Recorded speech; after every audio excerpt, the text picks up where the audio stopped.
السلام علیکم ورحمۃ اللہ وبرکاتہ۔ اللہم صلی علی محمد النبی الامی وعلی آلہ وسلم تسلیما کثیرا۔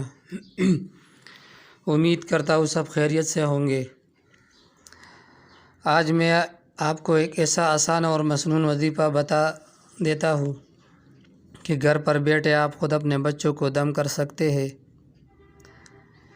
پہلی جو دعا ہے، حدیث مبارک میں نبی کریم صلی اللہ علیہ وسلم نے دعا بیان فرمائی ہے۔ اس دعا پر نبی کریم صلی اللہ علیہ وسلم اپنے نواسوں حضرت حسن رضی اللہ تعالیٰ عنہ اور حضرت حسین رضی اللہ تعالیٰ عنہ کو دم کیا کرتے تھے۔ وہ دعا یہ ہے: اعوذ بکلمات اللہ التامۃ ومن کل شیطان وحامۃ ومن کل عین لامۃ۔ اعوذ بکلمات اللہ التامۃ ومن کل شیطان وحامۃ ومن کل عین لامۃ۔ اس دعا کو صبح و شام 3 مرتبہ اپنے بچوں کو دم کیا کرے۔ انشاءاللہ العزیز اس کی برکت سے بچہ ضد اور رونا چھوڑے گا۔